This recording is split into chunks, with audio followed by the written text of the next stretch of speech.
do. Let's get really strategic about it.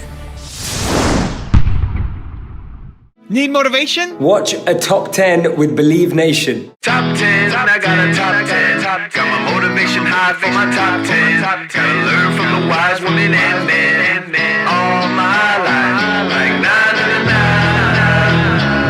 9. For my top 10, top 10, 9 and 9. This one's for my top 10. Hey, it's Evan Carmichael, and I make these videos because chances are you are the most ambitious person in your circle, but you know you're capable of more, and you get that push by surrounding yourself with the best. So today, let's learn from one of the best, Jay Shetty, and my take on his top 10 rules of success. Enjoy. Okay, let's kick it off with rule number 1. Have empathy. The first thing I want you to believe is whenever you feel an emotion that you don't like about yourself, whether it's greed, anger, envy, ego, whatever it may be, first thing I want you to recognize is that it's like having a bad friend in your room that's really close to you. It's a friend who's going through some troubles, right? That's what it is. It's not you. It's like having someone else in the room who's having those experiences. And with that person, one of the things you want to do is start with compassion. If your friend was envious of someone else, you'd feel compassionate for them. You'd feel bad for them. You want to help them, right? Empathetic, not just sympathetic, but empathetic. Empathy and compassion is actionable, right? It's not just feeling bad for someone, it's actionable. It's wanting to do something. Negative self-judgment is the worst thing you can do. Rule number 2, reflect on your intentions. I do feel that it's my responsibility to get my intentions right. And so one of my biggest visualizations that I do in the morning is I believe that good intentions in our life are seeds and bad intentions are weeds. And so seeds and weeds system. Seeds and weeds. Good, and every good. single day, why he's getting the followers. He's going to get the likes with the seeds and weeds. That's very Snoop. It's very Snoop. Yeah. Yeah. So Okay. different seeds and different weeds. Different seeds. Yeah, absolutely. Absolutely, yeah. I like that. Yeah. Thanks, mate. Go on. Yeah. No, so I was saying, so what I do is I reflect on my intentions visually every day. And I think about how many deals am I taking just because they make me money? Or how many videos am I making just because they get me views? Or how much stuff am I doing just for the vanity or just for the fame or success or what I think is going to be good for me, like financially, economically, like how the default mind is set up to think about security as opposed to love and compassion and wanting to change the world and wanting to make a different place. And I'm constantly battling with the two. So what I'll do every day is I'll reflect on my intentions. I'll reflect on the deals I've just signed. I'll reflect on things I'm being offered. And I'll literally look at each offer, deal, whatever it is, each item of thought. And I'll say, is that a seed or a weed? And if it's a weed, I'll pluck it out. I'll literally visualize myself plucking it out of the garden of my mind and pulling it out and taking it out.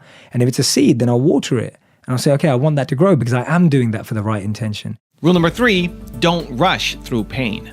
When you can be trusted with the small things and the small moments, you get trusted with more and more and more. And so like, it helps to just, in that moment, and it's in those painful moments that you realize how powerful you are. We all know that. Like you really recognize it. And what you said was beautiful about not rushing through the pain because, and you know, this example's probably been shared before, but if you have a wound and you've cut yourself, it's like you can't rush the healing.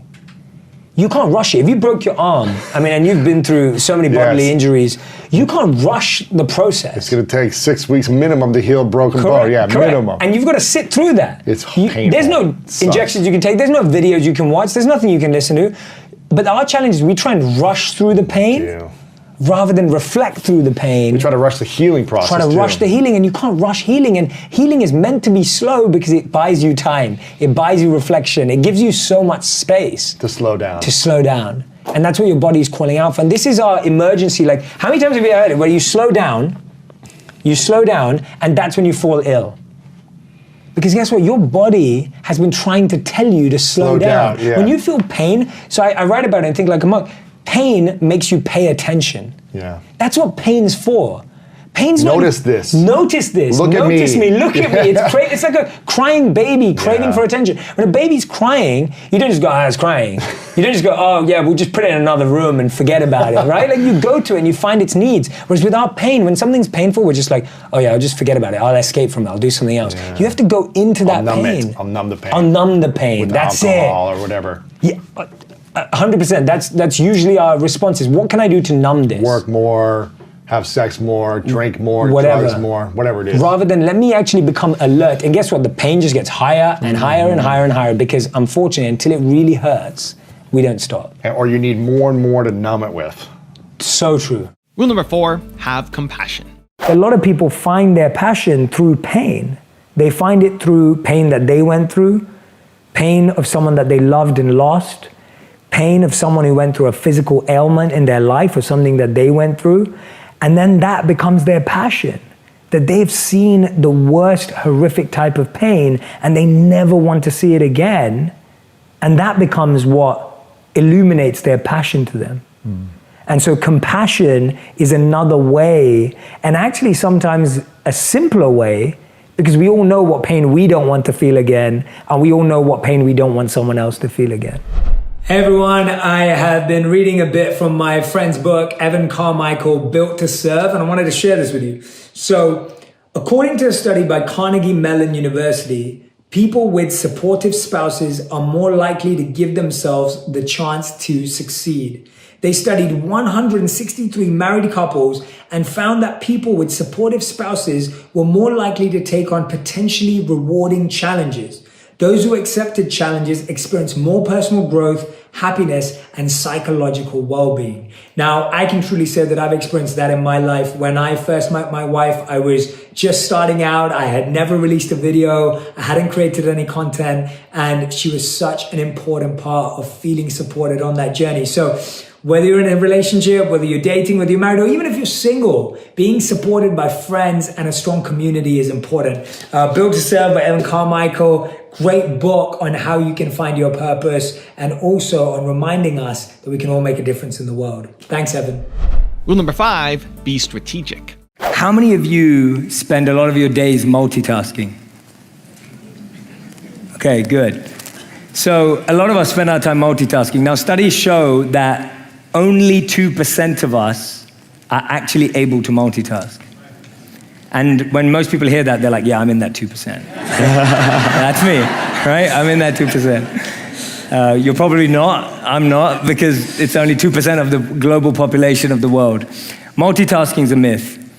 And I find that as spiritual activists, as conscious change makers, as change agents of the world, whatever you want to call yourself, all of us, one of the biggest mistakes we've seen, and this was the quote that I shared and a thought from Martin Luther King that I've really held close to me, is he said, those who love peace need to learn to organize themselves as well as those who love war, right? Those who love peace need to learn to organize themselves as well as those who love war, i.e., people who are trying to build destruction in the world and distractions in the world are highly organized, highly focused, highly data-oriented, highly strategic, highly process-driven. And so we have to be the same. And when you spend time with Vision, or you spend time with the Mind Valley team, you realize their success is intuitive, it is deep, it is full of love, but it is also highly strategic, it is also highly focused, and therefore it's effective. And so for me, my plea to all of you and to myself is whatever we're gonna do, let's get really strategic about it. Let's bring sincerity and strategy together. Let's bring data and dynamism together. Let's bring intuition and insight together, right? Let's not look beyond that and think, oh, that stuff's gonna work out because my intention's nice, right? Your intention's not gonna run a mile, but it will help you run the marathon. But it's not gonna run that mile that you need to do right now.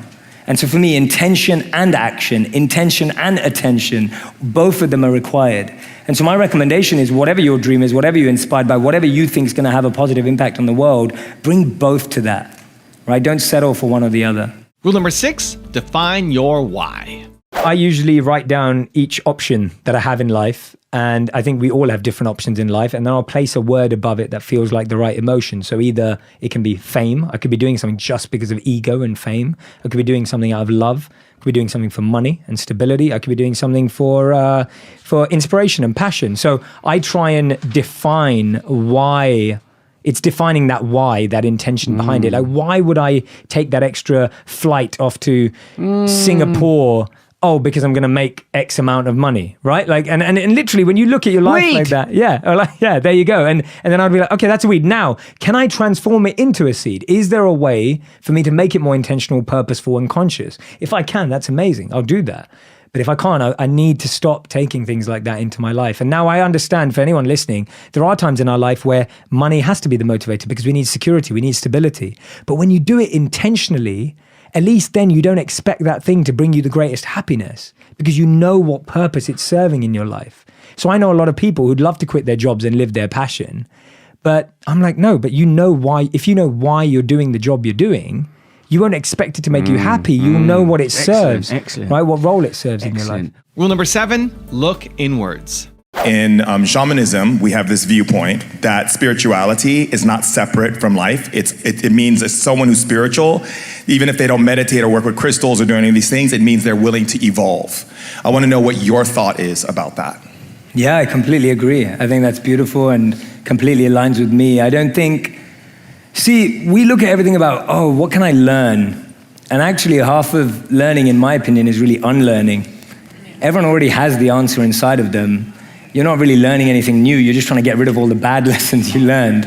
And everyone has that. So it's not so much about like, is this person going from here to here? It's not really that. It's like, is someone going from here to here? And for me, one of the ways I've always thought about is you can't take the world further than where you visited internally. So for me, every person that we're meeting already has that journey right there. And all you're asking them to do is look inwards as opposed to outwards. So no, I completely agree with you, and I think that's a beautiful point that you've shared. And I think it's something nice for us to know so that we don't judge and label people. We don't walk around and think, those are spiritual people, those are not spiritual people. Because, we're all spiritual people. And it's just that some are covered. It's like the sun's always out, but often it's covered with the clouds. Rarely here, a bit more lately. But the sun is always out. It's just get covered by the clouds, and that's us. We've just been covered. And we get covered by those clouds, and they cloud our identity, they cloud our perception. And so all we're doing for ourselves and others is clearing out the clouds. And the more we do that for ourselves, the more we can do it for others, and the more we do it for others, the more we do it for ourselves. Rule number 8, don't judge the moment. In 2016, I moved out to New York. So just let me paint a picture of 2016. I moved 3 jobs. I got married. Wow. I moved country, and I just started a whole new life. Like my life just transformed. So we went through all of that with my wife in 1 year. And by the way, all of that was surprises. The job change was surprises. Yeah. The country change was a surprise. The marriage was not a surprise. We planned that. Right. But apart from everything else, everything was a surprise. Now I said I like surprises, so I can roll with it. But my point is, that's a lot of transition in a year. So much transition. And I felt the burden of being in a new city where we had no family, we had no friends. And my wife, who loves being around her family, and no one understands just how close she is to them, I felt this burden on me that I had taken away her time with her family. And now she was alone. So I was going out to work, and she'd be crying at home. And I was thinking, she's got no friends, she's got no support. And I know you can relate to this with moving and relationships and so much going on. And so it's like, I'm dealing with that. And guess what? 6 months later, I have to leave and move on and work on a new career to build everything myself. And then I'm 4 months away from being broke. And so on top of all of this, I've now got 4 months away from being broke. I've got enough money saved for 4 months to pay for rent and groceries, and that's it. In New York City, and that's it. And guess what? Even on top of that, I've got 30 days before my visa runs out and I'm kicked out of the country. So I can't even live here anymore. So not only have I just got married, moved job 3 times, changed career again, had to move into an apartment, 4 months of being broke, and I might get kicked out in 30 days, and my renewal for my visa costs $15,000. Oh. So that's gonna eat into those 4 months. I have probably never been under that much emotional, Yeah. physical, and mental pressure in my life. Like genuinely, I felt it. And I felt my body change. My breath was more stressed. I would be breathing faster, shorter breaths, not deep breaths, heart beating Not working faster, out. not working out. You get into lazy habits, you start craving junk food. Sugar to get the energy. I'm yeah. living in a 500 square foot apartment with my wife, which is tiny. Like everything's in that space. And guess what? We both work from home. So I'm now sitting at a desk, hunched over, trying to figure stuff out. She's trying to cook in the same room. Like I'm trying to just trying to figure out what to do. And I remember the next morning sending like 100 emails to people and just being like, this is who I am. This is what I can do. How can we serve? And that was the same year that I ended up meeting you later in that year. And the beginning 3 months of that journey were so stressful. Like they were so stressful because I was like, what if I have to move back to London?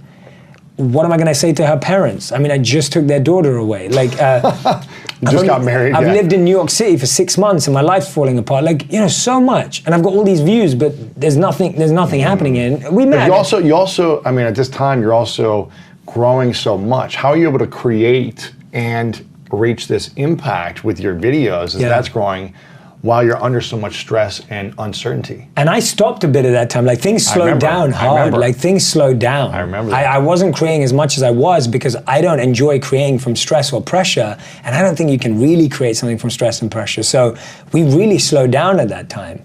And when I was creating from a place of recognizing that I could share what I had learned and what I had grown in so far. So anything I was sharing was like, this is what I've learned so far. So that was the biggest pain that I've been through in the last 7 years, for sure.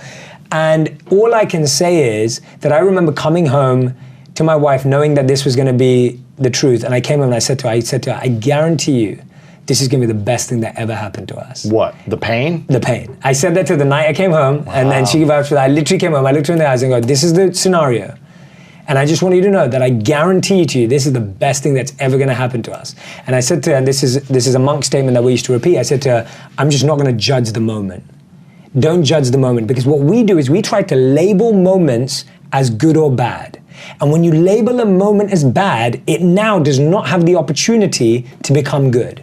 I'll give you an example. If I go, I don't like this book's bad, right? And I love this book. But if I say that, guess what? I will never pick it up and recognize the value that's inside of it because you've labeled it. Yes. And we label stuff, like we label, oh, that restaurant's bad. But when you label a moment, person's bad, that person's bad. Now you can't learn from that person. Oh, a great one. That's a really good one.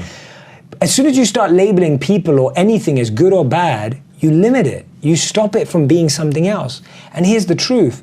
Every moment can evolve into being anything if you give it the opportunity to. Right. But as soon as you say it's got no value anymore, you lose it. And so for me, I had to say to myself, don't judge the moment. And I'd keep repeating that to myself. Don't judge where you're at. Don't judge what's happening. Yeah, don't judge it as negative. Don't just start saying it's negative. Because guess what? We've all been in positions where a gift turned into a curse and a curse turned into a gift. That's true. Right? We've also where our been dreams came opposite. true and it ended up not being what we wanted. Exactly. And it fell apart and it led us into our dreams. Totally. Why is it that so many people that win the lottery go broke? Yeah. Gifts can turn into curses too. True. But because we label them as the best moment in our life or the worst moment in our life. Whereas when you approach things to neutrality and just what you have on the table, you can be like, okay, what am I gonna do next? Rule number 9, train your mind. The way to live your life in such a way that there's no cause for envy is that you've completely trained your mind to be under control of your intelligence and pure consciousness. You're actually able to guide it. Now, that will never be 100% foolproof plan, right? It will fall apart.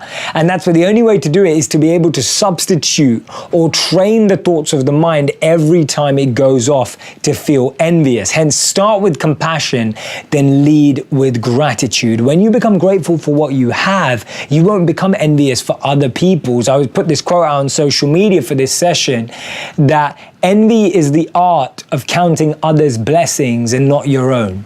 So when we're in that habit of gratitude, of counting our blessings, of focusing on what's really working for us, that is where we need to start. And rule number 10, the last one before a very special bonus clip, is take responsibility. How have you related to deep spiritual learnings and at the same time being happy and content in the material world without going crazy? Interesting question. I think that's the point of spiritual training. So it's like when we're immature in our spiritual learning, we're just starting out. When you first learn everyone remember the first time they learned something? And they're like, I'm never talking to my family ever again, right? It's like, because you learn a little bit and you go, oh my God, I've been doing it all wrong. And now I can't talk to that person, I can't ever go to that event again. And you start making all these big decisions based on something small that you've learned. And so I think in the beginning of our lives, because to protect ourselves, which is a very normal desire and very good and very human, we think, okay, I need to take care of this, so now I'm going to shut out from all of this. But as we grow, we realize we can give more back. And so one of the ways I've always thought about it is, if you look at the ocean and you see someone drowning, you want to help them. But if you go in too soon and you're not strong enough, it's likely that you're going to get pulled in. And at that point, it's easier to shout out to a lifeguard who can come along, who's trained, who's disciplined, who's committed, who can go and make a difference. And so for me in my life, I'm always looking at, if I can't bring someone up, I'm not going to spend time with them if they're going to pull me down. And it's drawing that line for me. So if I've been ever scared about my spirituality, rather than putting them down and going, oh, I'm not spending time with them because I'm putting them down, if I can't lift them up, then I'm going to protect myself by not being dragged down. But if I can pull them up, if I can lift them up, then that's when I'm able to go into that space and make an impact and make a difference. And that line has really helped me not go crazy, because now I'm not doing it based on a judgment of them. I'm reflecting on my own abilities and flaws and the difference I can make. And I'm taking a stance. It's like someone asked me the other day, what is a complaint? And we were talking about litter. A complaint is you see a piece of trash on the floor and you go, oh, LA's so dirty. You've removed the agency that you can have an impact on that. A statement is, oh, LA's a bit dirty, there's trash on the floor, I'm going to pick that up and throw it away. Right? Taking that responsibility. So when we're irresponsible in our spiritual lives, we judge everyone and judge everything. And we mature, we start looking at through compassion, empathy, and connection, and recognize we were just there a few years ago. And that's the biggest anchor in my life, is recognizing that I was addicted to, and still am in different ways, things that I don't believe are good for me spiritually. And I was that guy, I was that kid, you know? And it's taken a journey, and someone had to believe in me. Someone had to invest in me. Someone had to reach their hand without being forced in and pull me out. And so that allows me to continue to operate in the world. I hope that answers your question. Now I've got a special bonus clip that I think you're going to enjoy. But before that, it's time for the question of the day. I want to know, what was your single biggest takeaway from this video? And what is your plan of action that you're going to execute this week to make some immediate momentum happen? When you just get motivated and watch a video, you have a 35% chance of following through. That's what the sign says. But when you write down what time, what day, what place you're actually going to execute, when you create the plan, you have a 91% chance of following through. And I want that for you. And when you commit to people publicly, you increase your chances even more of actually doing it. So I want to know what your single biggest takeaway from this video was, and your specific plan of action to actually get the result you're after. Let me know. Put it down in the comments below, because I want to celebrate you. I used to have a coach, and I think a lot of coaches use this, or at least he used to say to us, he would be like, if you lose, cry for a day. And if you celebrate, if you win, celebrate for a day. Yeah, that's it. And then move on the next day, get back to training. Don't let it run. Don't live in the past. Don't live in the past. And what we do is, when we lose, we cry for a month. And when we win, we just move on. Yeah. Which means that our negative experiences hold us back and weigh us down more than our positive experiences. So true. So we're actually allowing, because we don't immerse ourselves in winning and growth, we only submerge ourselves in negative experiences. Yeah, we need to celebrate also. We try to celebrate.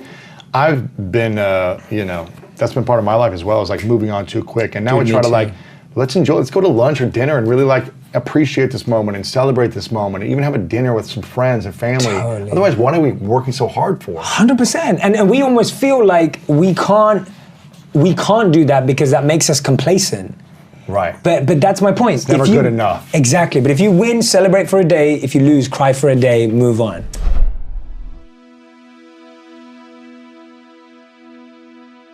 If you want to change your life in the next 30 days for free, check out my training right here below. Or if you want 10 more awesome rules from Jay Shetty, check out the video right there next to me. I think you'll enjoy them. Continue to believe, and I'll see you there.